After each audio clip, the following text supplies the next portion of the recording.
E isso acontecia comigo quando eu era mais perfeccionista, ou seja, eu queria que as coisas e as pessoas fossem perfeitas para que eu não sofresse com elas. Nós conseguimos parar para reparar com mais profundidade no ambiente em que nós vivemos?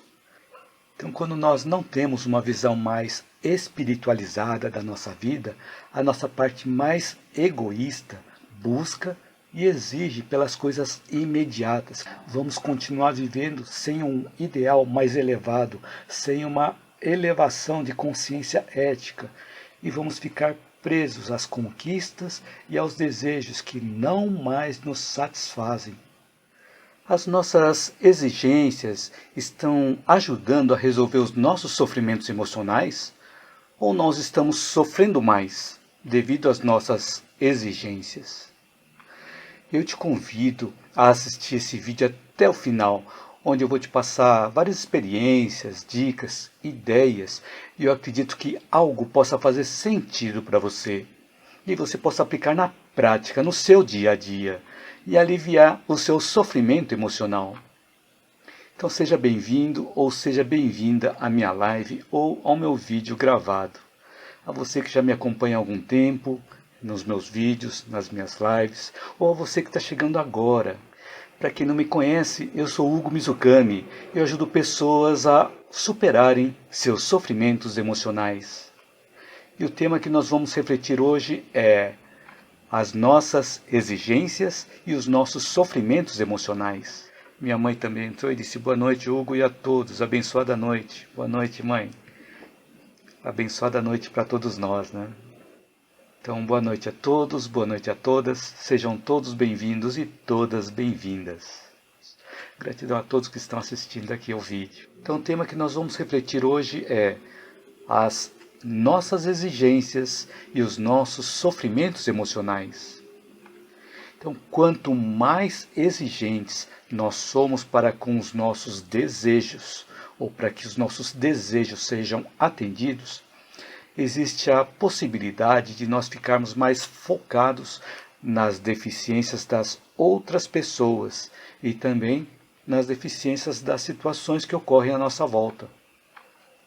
E nessas situações nós podemos até nos tornar agressivos nas nossas ações, nos nossos comentários, nos nossos sentimentos, e acabamos não analisando outros pontos de vista.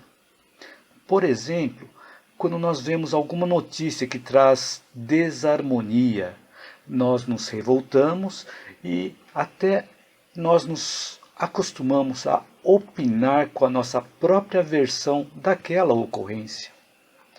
Mas nós não nos recordamos das mães e dos pais que se sacrificaram para manter a harmonia dentro dos seus lares. Que quando nós olhamos apenas as coisas ruins, acabamos focando nas coisas ruins e não vemos as coisas boas que estão acontecendo também. Por exemplo, quando nós vemos pessoas que se desviaram do caminho, agindo de forma contrária aos valores éticos, aos valores morais, nós costumamos avaliar o caráter da pessoa ou das pessoas envolvidas. Mas nós nos esquecemos de ver que existem pessoas que estão estudando, que estão trabalhando, se esforçando para superar o cansaço e ajudarem a construir um mundo melhor. Então, quando nós somos pessoas exigentes com relação às outras pessoas, nós focamos nas deficiências, condenamos os desequilíbrios delas, e também nós sofremos com isso. Mas nós podemos buscar por outros olhares, onde muitos estão fazendo escorrer o suor, estão sofrendo, estão lutando e amando para serem pessoas melhores e ajudarem a comunidade em seu entorno a se tornar melhor também. Quando nós estamos, por exemplo, realizando a nossa parte individualmente, gradualmente as nossas ações vão se integrando às ações das outras pessoas que estão realizando ações individuais também. E essas ações vão se somando às ações individuais das outras pessoas potencializando o resultado das ações que nós estamos tomando.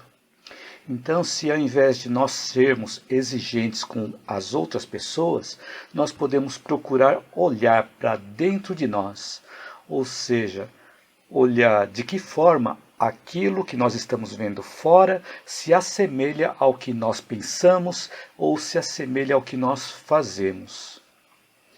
Porque as coisas que nos escandalizam, ou as coisas que nós vemos, que também nos revoltam, revelam para nós uma lente de aumento, o que nós precisamos melhorar dentro de nós.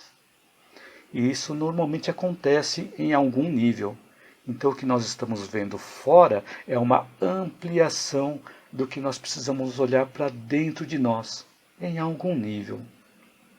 E às vezes nós exigimos dos outros coisas que nós mesmos não conseguimos fazer, onde acabamos projetando nas outras pessoas as nossas próprias imperfeições, as nossas próprias insatisfações, ou exteriorizamos as nossas frustrações tentando ocultar os desejos das nossas sombras. E isso acontecia comigo quando eu era mais perfeccionista, ou seja, eu queria que as coisas e as pessoas fossem perfeitas para que eu não sofresse com elas. E com o tempo eu fui aprendendo que a imperfeição existe, por nós sermos pessoas imperfeitas. E isso me lembrou daquela frase: aquele que nunca errou, atire a primeira pedra. E também tem uma história que eu gosto muito de contar, que é o caso que aconteceu entre Bezerra e Quintino Bocaiúva.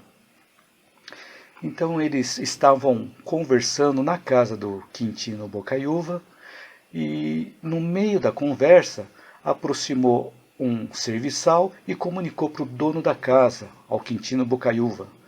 Falou assim: doutor, o rapaz do acidente já está aí com o policial. E o Quintino, que ele tinha sido surpreendido dentro do gabinete de trabalho dele com um tiro de raspão que por pouco não atingiu a cabeça, ele estava indignado com o servidor que fez aquele disparo. E assim o Quintino mandou que eles entrassem. E o rapaz que provocou o acidente, ele falou assim: doutor, e ele com muitas lágrimas nos olhos, falou assim: doutor, me perdoe pelo meu erro, eu sou pai de 2 filhos, tenha dó de mim, tenha pena de mim, eu não tinha nenhuma má intenção de disparar aquele tiro. Se o senhor me processar, o que vai ser de mim? E a sua desculpa vai me livrar, e eu prometo nunca mais brincar com armas de fogo. Eu mudo de bairro e não mais vou incomodar o senhor. E assim o Quintino, já bastante orgulhoso da própria tranquilidade, ele respondeu assim: de modo algum, porque o seu ato mostra que foi mera imprudência, mas não vai ficar sem punição. E percebendo que o Bezerra estava se sentindo mal, vendo o Quintino com muita raiva, e considerou assim, ele fez uma pergunta para Bezerra, ou afirmou para Bezerra: Bezerra, eu não perdoo, definitivamente não perdoo. E como Bezerra foi chamado nominalmente para fazer parte dessa questão, o Bezerra disse assim: ah, você não perdoa? E aí o Quintino ele se sentiu desaprovado com esse comentário do Bezerra. E o Quintino falou ainda irritado: eu não perdoo esse erro.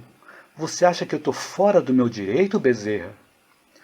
E o Bezerra, muito tranquilamente, com bastante humildade, cruzou os braços e humildemente respondeu: meu amigo, você tem plenamente o direito de não perdoar, contanto que você nunca erre.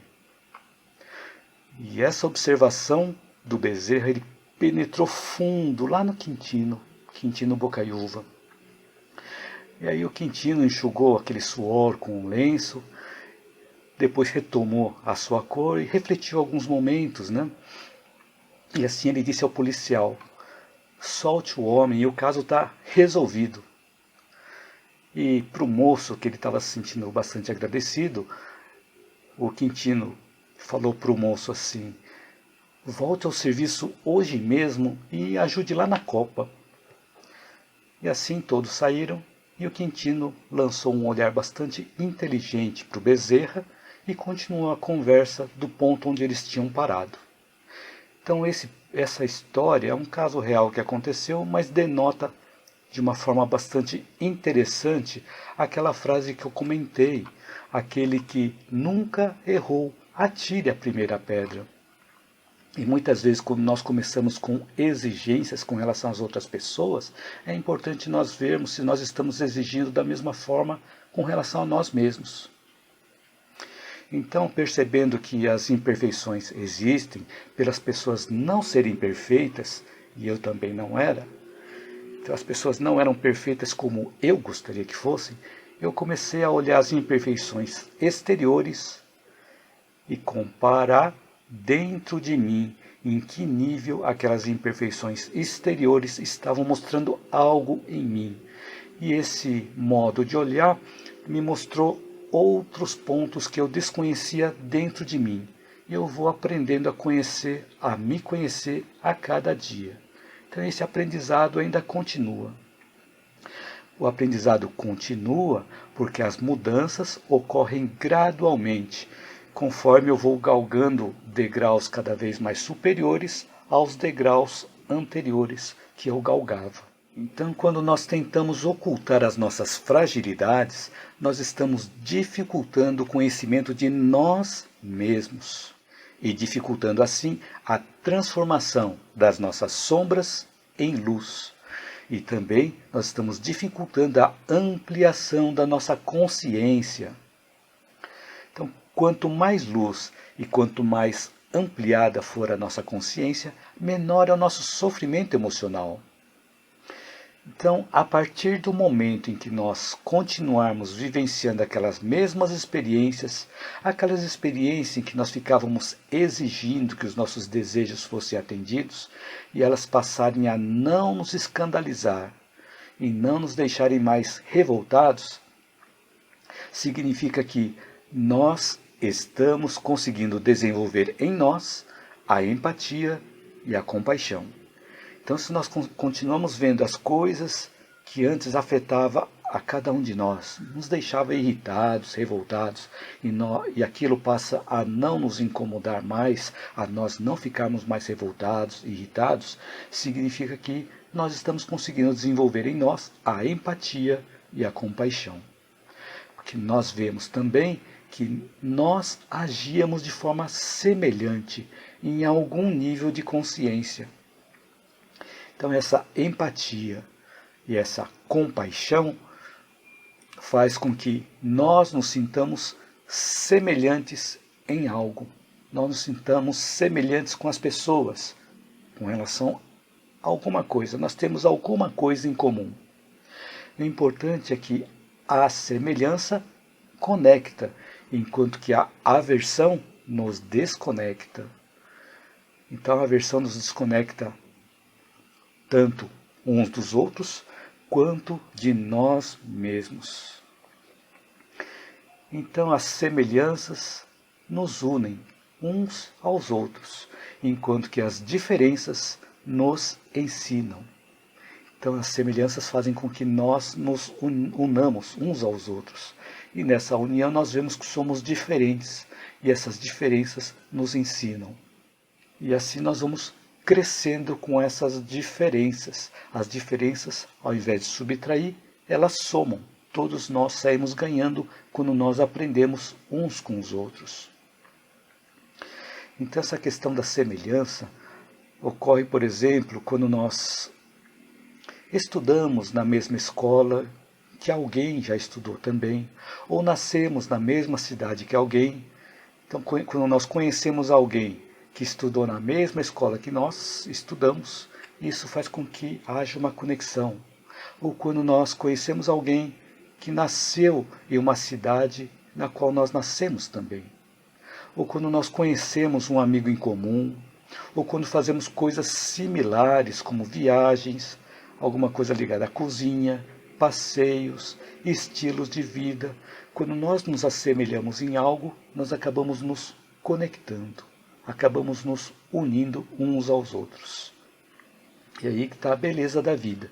Nós unimos através das semelhanças e aprendemos através das diferenças. Então, à medida em que nós vamos desenvolvendo a empatia e a compaixão, os nossos sofrimentos emocionais vão deixando de existir.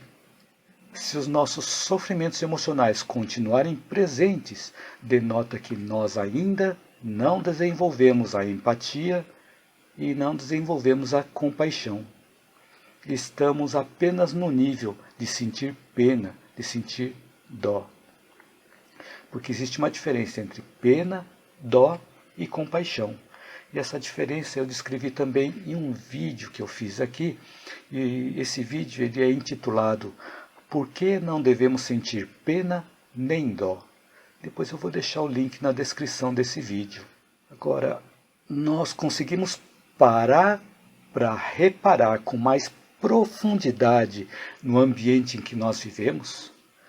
Por exemplo, no nosso lar, na cidade em que nós vivemos, na sociedade a qual nós participamos, no nosso ambiente de trabalho, se nós prestamos atenção na cultura, no país. E nós conseguiríamos traçar um histórico e verificar que, através das nossas próprias ações, fomos nós mesmos que construímos esse mundo à nossa volta? Por exemplo, o trabalho que nós realizamos atualmente, seja em qual área for, esse trabalho ele veio sendo uma construção ao longo do tempo, em que viemos estudando, viemos nos capacitando e nos aperfeiçoando até chegarmos na posição em que nós nos encontramos hoje. E cada etapa desse aprendizado serviu de degrau para nós irmos para um degrau seguinte, e assim sucessivamente. Então, conforme nós fomos aprendendo, aquilo que nós aprendemos serviu de base para nós continuarmos subindo os degraus, continuarmos aprendendo coisas novas. Então, sempre as coisas que nós aprendemos servem como base para as outras coisas que vão vir.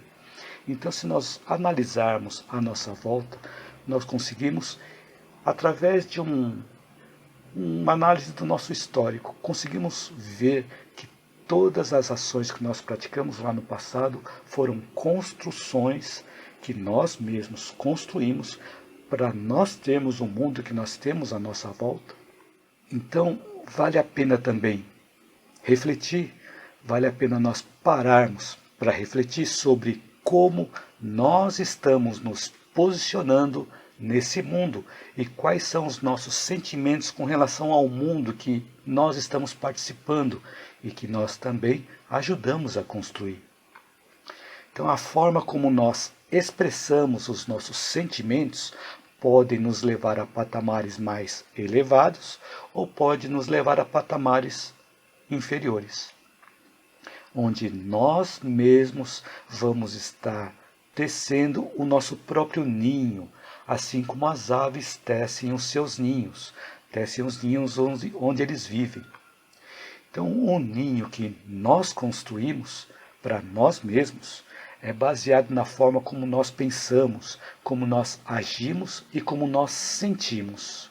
Então, esses ninhos são baseados nas nossas exigências ou nas nossas tolerâncias. Por exemplo, se nós abrimos a nossa boca apenas para menosprezar o trabalho de outras pessoas ou apenas para reprovar os sofrimentos que existem no mundo, que tipo de ninho nós estamos construindo? Um outro exemplo, se nós aproveitamos dos conhecimentos que nós temos para exigir, para condenar ou para destruir, ao invés de construir, que futuro nós estamos escrevendo para nós mesmos? Ou se nós temos virtudes e nós nos exibimos, nós estaremos reforçando a nossa vaidade, nos iludindo quanto ao que nós vamos colher lá no futuro.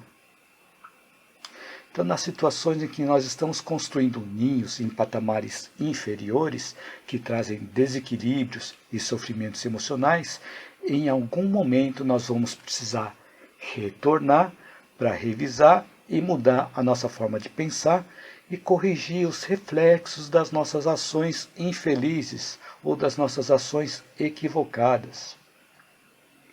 Tem um exercício simples que eu costumo fazer, uma atividade física que eu realizo, e um desses exercícios que eu realizo em casa é de eu me equilibrar em um pé para alongar a outra perna. E quando eu começo a me desequilibrar, fica mais difícil eu retomar o equilíbrio novamente. Aí o que eu costumo fazer? Eu preciso começar de novo, voltando à posição inicial, para começar com um melhor equilíbrio. Então, por isso que eu comentei que quando nós entramos em desequilíbrio, nós precisamos retornar, revisar e mudar algo para nós retomarmos o nosso equilíbrio. Então, se nós estamos buscando o paraíso, buscando a paz, nós precisamos construir primeiro a paz dentro de nós mesmos. Porque se nós estamos plantando discórdia através de exigências, através de intolerâncias, os efeitos e as colheitas vão ser equivalentes ao que nós estivermos plantando. Faz sentido isso?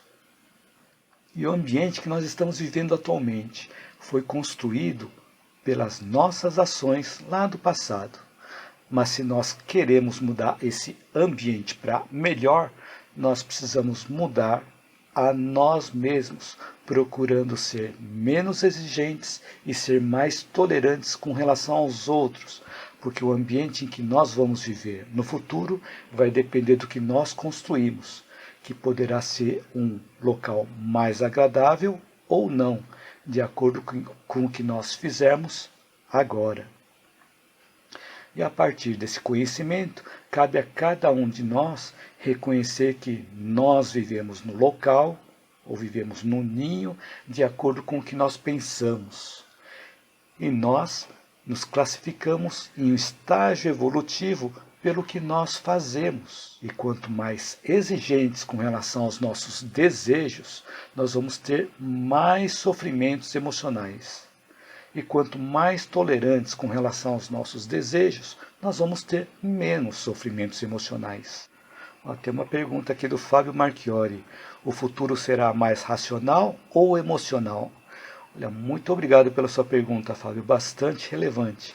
É bastante interessante essa questão, porque muitas vezes quando nós nos desequilibramos emocionalmente, nós precisamos entrar com o nosso racional para buscarmos o equilíbrio do nosso emocional.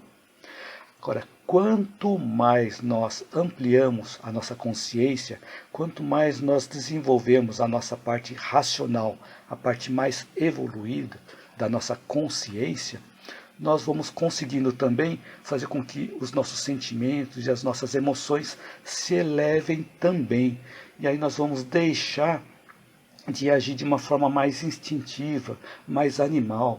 E os nossos instintos vão se elevar de nível também. Nós vamos começar a realizar boas ações de forma automática, de forma instintiva, à medida em que a nossa consciência for ampliando.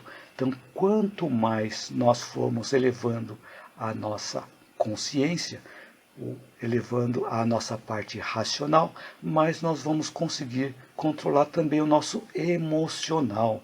Mas é importante também que para que nós possamos viver, é necessário ter um equilíbrio entre o racional e o emocional. Porque se nós vivermos apenas do lado emocional, nós vamos ter desequilíbrios. Assim como se nós vivermos apenas com o nosso lado racional, nós vamos ter também desequilíbrios. Então, quanto mais nós vamos nos elevando em consciência, nós vamos aprendendo a ter esse equilíbrio entre o nosso racional e o nosso emocional, equilibrando razão e equilibrando sentimento. Então o futuro vai ser um equilíbrio dos nossos pensamentos e dos nossos sentimentos, que são relacionados às nossas emoções. Isso mesmo que você escreveu, instintivamente bom, instintivamente amoroso, isso mesmo. Conforme nós vamos ampliando a nossa consciência, nós vamos desenvolvendo sentimentos cada vez mais superiores. E com isso, instintivamente, nós vamos agindo de forma amorosa. Isso mesmo, Fábio. Muito obrigado pelo seu comentário, pela sua pergunta. Espero ter conseguido também tirar sua dúvida. Então, referente a isso que você comentou também, existe um livro chamado O Mapa da Consciência Explicado, do Dr. David Hawkins, onde ele classifica vários níveis de sentimentos, vários níveis de emoções. Então vão desde daquelas emoções mais inferiores, mais animais, aquelas que nós precisamos controlar mais, até os mais elevados. Então nós temos vários níveis de sentimentos e emoções. E assim nós vamos aprendendo a elevar esses níveis de emoções, de sentimentos, junto com o nosso racional. Então, de novo, falando do livro, só encontrei na versão em inglês. O mapa da consciência explicado pelo Dr. David Hawkins. Aqui o Fábio Marchiori postou aqui. Joinha. Obrigado, Fábio. Postou o coração também. Valeu, Fábio. Obrigado. E Neuza Rodrigues escreveu: pessoas muito racionais são brutos. É verdade, né, Neuza, o que nós comentamos, né? Quando nós somos muito racionais, não envolvemos o nosso lado emocional. Então, um ponto importante é nós lembrarmos que quanto mais nós sofremos, maior a nossa capacidade de ter sentimentos desenvolvidos. E gradualmente nós vamos evoluindo os nossos sentimentos, junto também com o nosso raciocínio, com a nossa consciência. E gradualmente vamos equilibrando tudo isso, né? Então, quanto mais nós sofremos, mais mostra para nós a nossa capacidade de amar. Então, muito obrigado pelo seu comentário também, Neuza.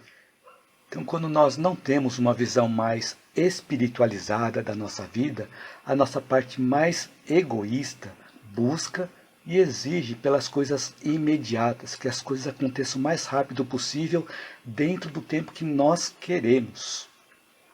E ao invés de nos libertar, aquilo nos aprisiona ainda mais, porque o pensamento imediatista nos faz cair em dificuldades e decepções, onde acabamos percebendo que os nossos esforços não estão sendo correspondidos para nos libertar daquele sofrimento emocional. E os nossos impulsos primitivos, inferiores de agressividade podem extravasar, onde nós estamos apenas querendo nos libertar do sofrimento, que é bastante normal. Mas nessas situações, quanto mais expomos os nossos instintos inferiores não domesticados, mais nós nos aprisionamos a nós mesmos. E essa liberdade, ou essa libertação dos nossos sofrimentos, não se pode conseguir de uma hora para outra. E nós não conseguimos herdar essa liberdade dos nossos antepassados. Então, a conquista de uma vida mais espiritualizada, em direção a uma vida com mais plenitude, uma vida mais integral, não é feita de forma imediata, de uma hora para outra, e sim gradualmente, porque ela é conquistada através do acúmulo das nossas experiências, o acúmulo dos nossos aprendizados, onde lentamente nós vamos amadurecendo o nosso raciocínio, amadurecendo o nosso discernimento, a nossa razão. E essa conquista começa quando nós escolhemos seguir aquele enunciado: amar o próximo como a si mesmo. Porque se nós não nos respeitamos, nós não conseguimos respeitar os outros. O que demonstra que, quando não respeitamos os outros, nós estamos exteriorizando a falta de respeito por nós mesmos.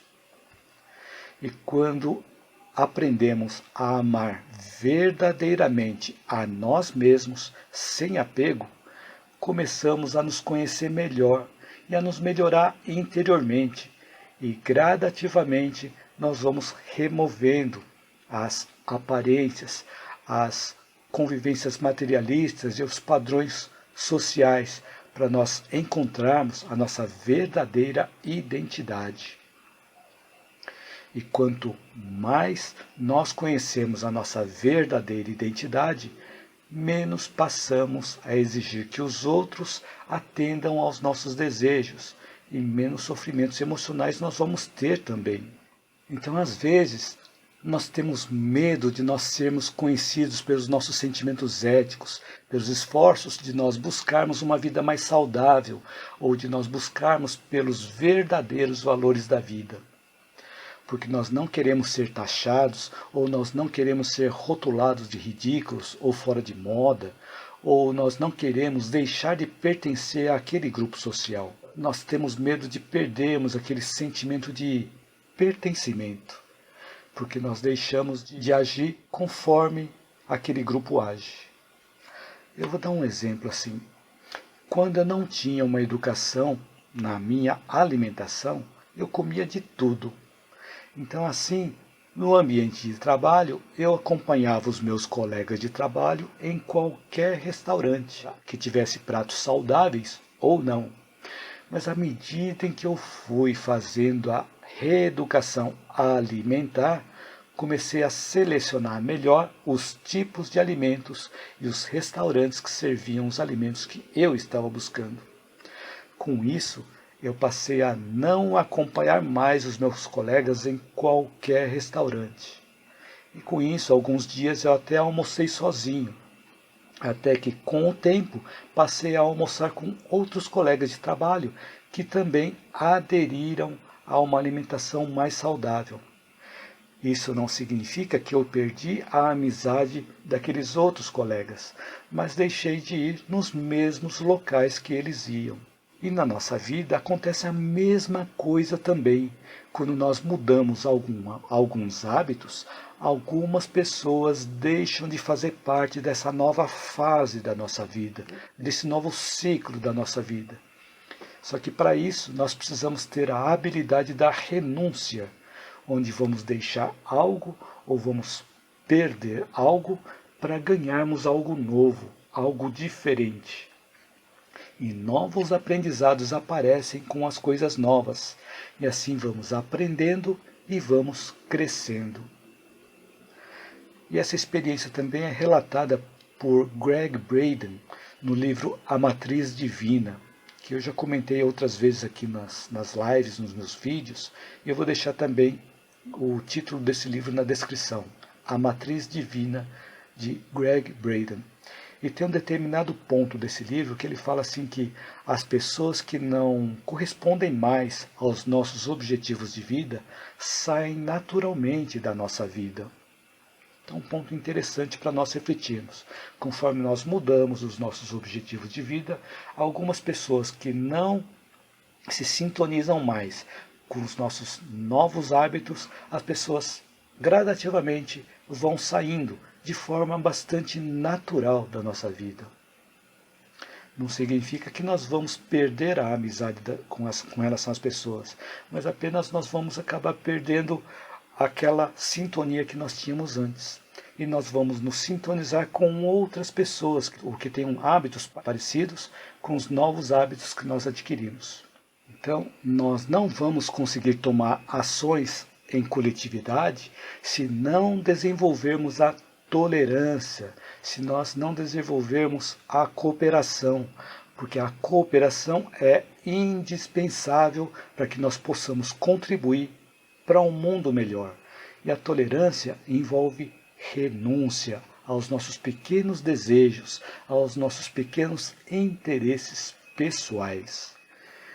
Então, quando nós não conseguimos deixar alguns padrões sociais que são voltados apenas para as exigências, apenas voltados aos nossos direitos e não aos nossos deveres, os nossos objetivos mais elevados não são preenchidos.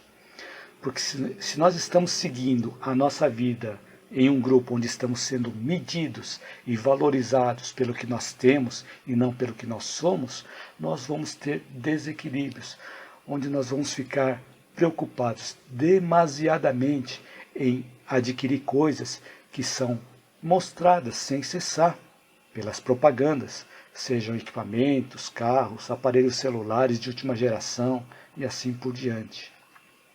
E acabamos vivendo ansiosos em sermos sempre bem vistos e respeitados pelo grupo social a qual nós pertencemos.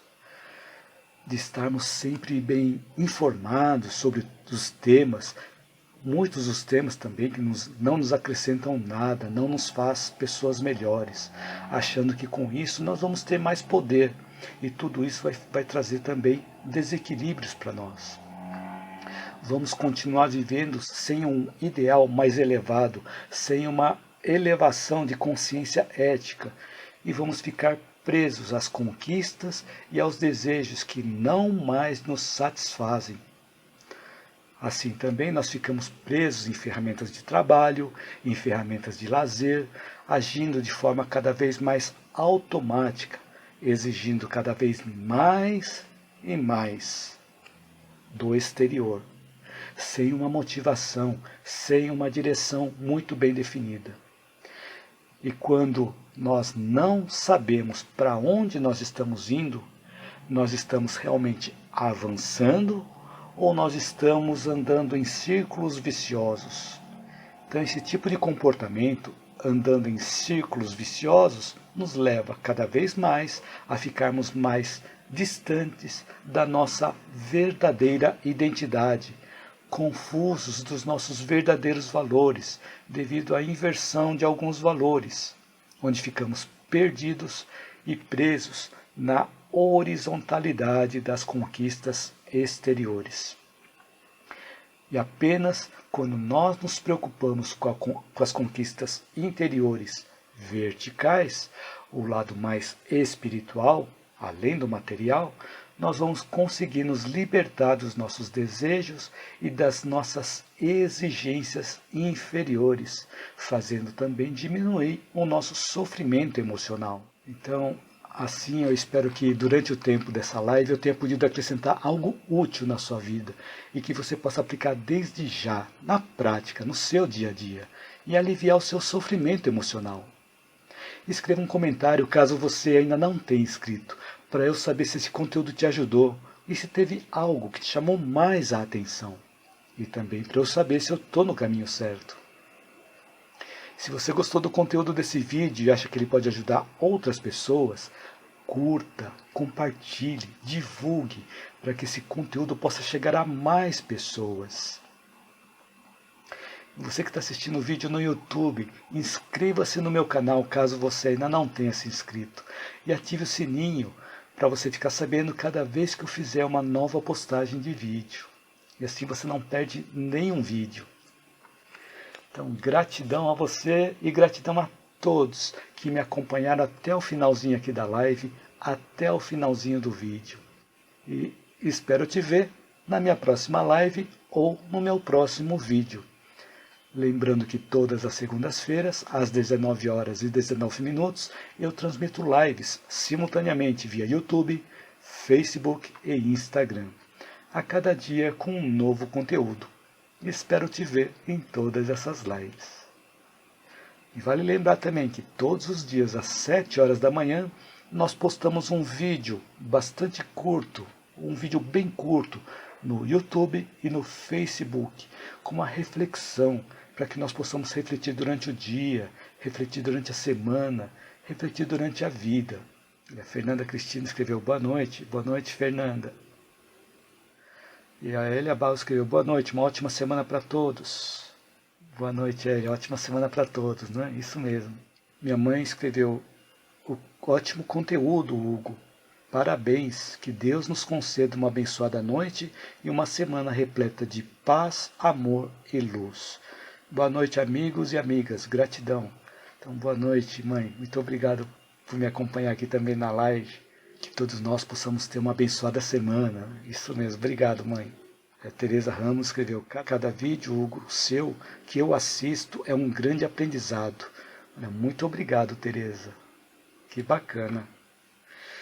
E a Fátima Evangelista escreveu, gratidão, professor, muito obrigado por nos abençoar com seus conhecimentos.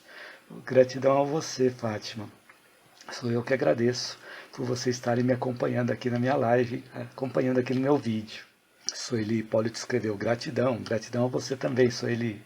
Então quero aproveitar e desejar a todos uma boa noite, uma excelente noite de sono, uma noite tranquila, uma noite serena, reconfortante, que ela possa ser revigorante, que possa nos fortalecer e amanhã possamos despertar mais fortalecidos, renovados energeticamente. E que as energias desta noite possam se replicar durante as outras noites da semana. Então, muito obrigado por você estar aqui me acompanhando. E quero aproveitar também para te desejar uma excelente semana abençoada, como diz a minha mãe. Então, muito obrigado a todos por me acompanhar até o finalzinho aqui da live, até o finalzinho do vídeo. Então, assim vamos encerrando mais uma live. Então, muito obrigado de novo por você estar aqui. Então, boa noite.